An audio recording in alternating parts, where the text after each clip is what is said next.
বের হলাম সিংড়ার উদ্দেশ্যে। সুপ্রিয় দর্শক মণ্ডলী, বিশেষ একটি অনুষ্ঠান সফল করা চাই। আসুন সেই অনুষ্ঠানে কে কি বলছে অবশ্যই বক্তব্য শুনে মন্তব্য করতে ভুলবেন না। সাংবাদিকের সভাপতি সাংবাদিক আবুল বাশার ভাইয়ের কাছে সরাসরি প্রশ্নে যাচ্ছি যে এই সিংড়া ডিজিটাল অনলাইন প্রেস ক্লাবে ঈদ আড্ডায় আপনার অনুভূতি কি?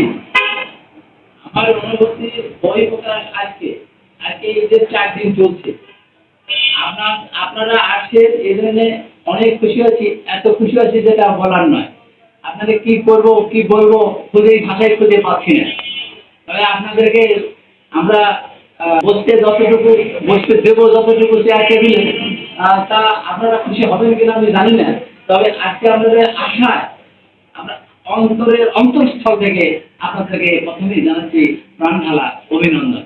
ঈদ মোবারক। ঈদ মোবারক। মিনুল ভাই, ঈদ আড্ডা কেমন লাগলো? আলহামদুলিল্লাহ, খুবই ভালো। এবারের ঈদ মানে সর্বোপরি ভালো কাটছে। সাংবাদিক আজিজুল হাকিম, এই ঈদ আড্ডায় আপনার অনুভূতি কি? অনুভূতি সিংড়া ডিজিটাল অনলাইন প্রেস ক্লাবে আমরা সকল সাংবাদিক এই পরবর্তীতে পুনর্মিলনী এবং আমরা আজকে অনেকে একত্রিত হয়ে আমরা অনেক আনন্দ উপভোগ করছি। আমাদের অনেক ভালো লাগছে। ঈদ কেমন কাটছে? আলহামদুলিল্লাহ, অনেকটাই ভালো।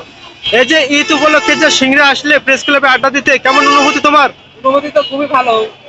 অনেকজন আসছে, সবার সাথে, সব সদস্যদের সাথে পরিচিত হবো, অনেকটাই ভালো লাগছে।